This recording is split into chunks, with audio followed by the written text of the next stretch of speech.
बड़ा गुरुकुल यहाँ पे एस्टैब्लिश करना चाहता हूँ, जिसमें बच्चों को बोथ वैदिक एंड एकेडमिक एजुकेशन मिले, जो साइंटिफिकली स्ट्रांग हो, और उसके साथ हमारी जो ऋषि मुनियों की संस्कृति और वैदिक संस्कृति है, जो हमारी सनातन धर्म है, वो संस्कृति, उसके ऊपर इनको अच्छे से कमांड रहे। उसके बाद आगे अभी तो बहुत सारे गाय थे, 40-50 गाय थे, अभी कुछ गाय दान कर दिया, सब गरीब निसहाय लोगों को जो खरीद नहीं पाते हैं, और उनको सब दान किया। फिर भी अभी 10-15 गाय है जी। आपने सुना, बाबा का एक बात बता देते हैं। बाबा ने बताया कि एक गुरुकुल का निर्माण कराना चाहते हैं, उस दुनिया को याद कराना चाहते हैं जो काल सब भूल चुके हैं। लोग थे गुरुकुल में, पढ़ाई लिखाई कैसे आप मतलब किस तरह का बिहेवियर, क्या जाए त्याग, सारे चीज़ सीखता था वहाँ पे गुरुकुल में। आज फिर से गुरुजी और बाबा जी उसी युग को शुरुआत करना चाहते हैं कि गुरुकुल बनाएंगे, वहाँ पे जो ज्ञान है हर एक चीज़ को अर्जित करवाएंगे, सिखाया जाएगा, प्रैक्टिकल भी करवाया जाएगा, चूँकि गुरुकुल में ज़्यादातर प्रैक्टिकल ही करवाया जाता है।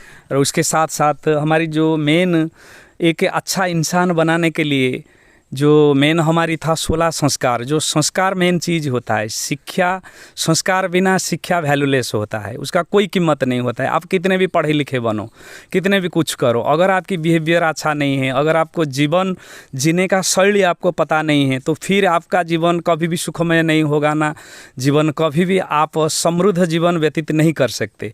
तो इसीलिए शिक्षा के साथ संस्कार भी परम आवश्यक। यहाँ पे आगे एक बड़ा संस्कार पीठ बनाना भी चाहते हैं, जो पूरा 16 संस्कार था। आप पहला संस्कार गर्भधारण संस्कार होता था, उसके बाद 3-3.5 महीना गर्भस्थिर होने के बाद पुंसवान संस्कार, सीमंतोन्नयन संस्कार, जातकर्म, नामकरण संस्कार, उसके बाद आपके निष्क्रमण संस्कार, अन्नप्राशन, उसके बाद आपके मुंडन, कर्णवेद, उपनयन, वेदारंभ संस्कार, समावर्तन, उसके बाद आपकी गृहस्थ संस्कार जो विवाह संस्कार है, उसके बाद वानप्रस्थ, उसके बाद संन्यास, उसके बाद अंत्येष्टि। सिर्फ अंत्येष्टि को छोड़ के यहाँ पे सब संस्कार वो करने के लिए एक संस्कार पीठ बनाने का पूरा प्लानिंग है।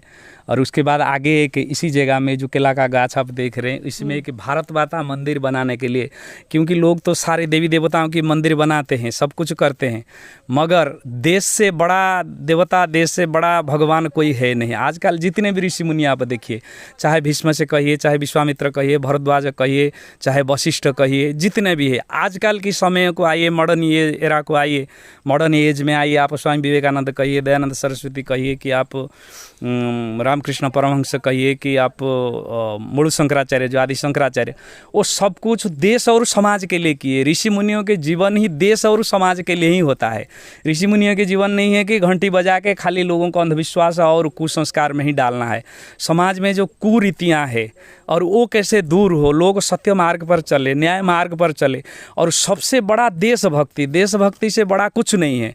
आप कितना भी कुछ करो, अगर देश की समाज की सुधार नहीं हुआ तो आपका सारे चीज़ व्यर्थ है, धर्म भी व्यर्थ है, आपकी पूजा पाठ भी व्यर्थ है, सब कुछ ही व्यर्थ है। तो इसीलिए एक भारत माता मंदिर का भी है, और ये तो बहुत प्रसिद्ध स्थान है।